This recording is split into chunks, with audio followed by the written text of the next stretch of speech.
रोहन, आता एक नवीन समस्या निर्माण झाली आहे. काय झालं ते तरी सांग. सायलीने फोन रोहनच्या हातात दिला. मेसेजमध्ये लिहिलं होतं, तुझ्या आयुष्यात खूप मोठा बदल होणार आहे. जर सत्य जाणून घ्यायचं असेल तर उद्या संध्याकाळी जुन्या बागेत भेट. रोहनने आश्चर्याने विचारलं, हा मेसेज कोण पाठवत आहे? सायलीने मान हलवली. मला माहीत नाही. हा नंबर मी कधीच पाहिलेला नाही. रोहन विचारात पडला. गेल्या काही दिवसांपासून सायलीला असे विचित्र मेसेज येत होते. सायली, तुला वाटतं का की हा कोणीतरी आपली मजा घेत आहे?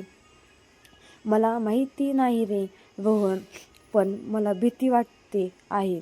त्या रात्री दोघांनाही झोप लागली नाही. सायली सतत त्या मेसेजबद्दल विचार करत होती.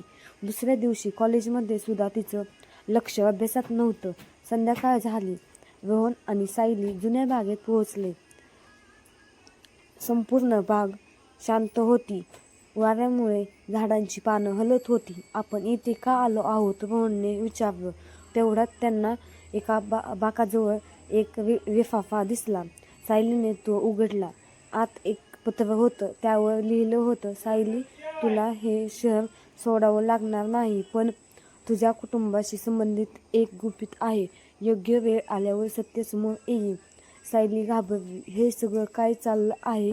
रोहनने तिचा हात धरला. घाबरू नकोस, मी तुझ्यासोबत आहे.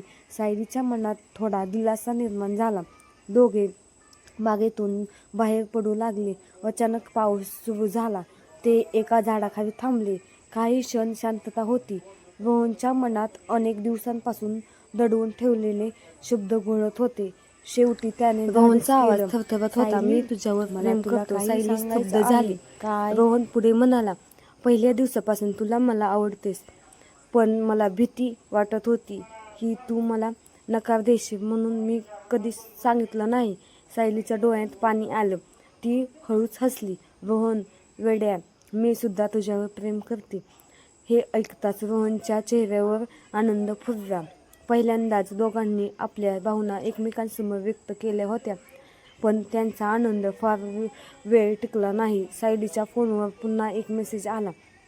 तिने मेसेज उघडला आणि तिच्या चेहऱ्यावरील हसू गायब झालं.